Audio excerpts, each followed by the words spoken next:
I would like you each to think of a value, just a word or two that's close to your heart. And I would like you to keep this value in mind because we'll need it later as we explore the secret power of stories, living round in a linear world, part 3. If you remember part 1, of course, relax. The story you're telling is already the perfect story, and you're telling it perfectly. Take a deep breath.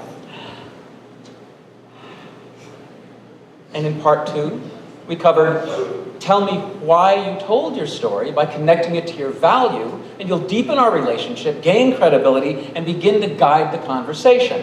Which brings us to tonight and part 3. If you can tell me why I told my story by connecting it to your value or the value of your choice, then you begin to exercise this secret power.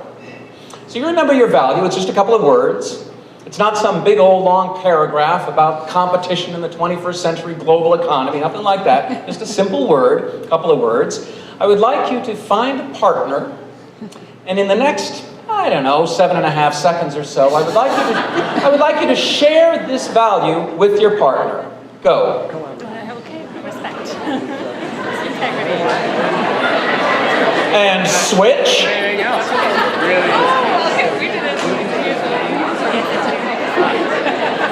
All right, good. I'm about to challenge you a little bit more. I'm going to tell you a short story, and then I'm going to ask you to tie your value to this story.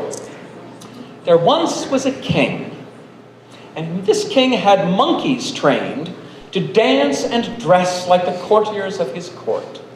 One day, a mischievous count threw peanuts onto the dance floor. The monkeys reverted to their true nature, and chaos reigned.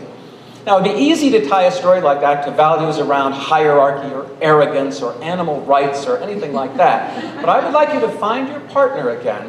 And you'll each, I'll give you more time, each take 15 seconds to tie that monkey story to your value. Ready? Go.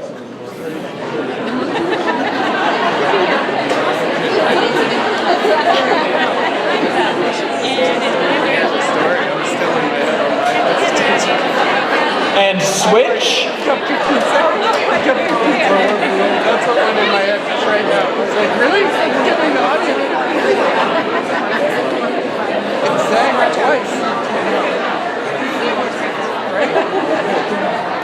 Practice making these kinds of value-based transitions. Practice making these kinds of value-based transitions, and soon you'll be taking complaints about interdepartmental feuds and transporting them into conversations about conflict resolution or work-life balance or cultural communication.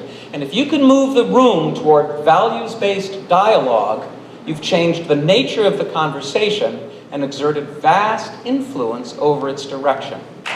Now, the concept's pretty simple. You're framing and containing somebody else's story with the value of your choice. You may get a visceral sense of an appropriate value, or you may choose to focus on one or another element of somebody's story, just the king, or just the monkeys, and build a bridge from that element to the value that you want to do. But either way, the power that you're exerting is very great, and it's also secret.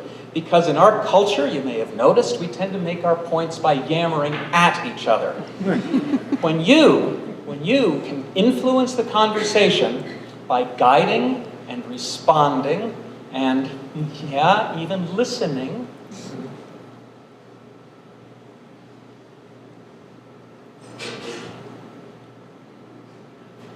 no one will even notice.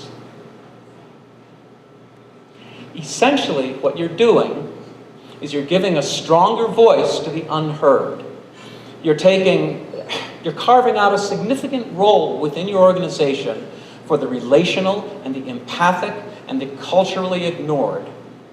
And if you get good at this, you'll notice that you can take your linear colleagues and pretty soon have them dancing to your music. And when you choose to advocate, you'll discover surprising and creative collaborations. Now this, of course, concludes part 3. Next time we'll do part 4. Part 4 will discover that in time, We may even find ways to take direct linear action ourselves. Thank you.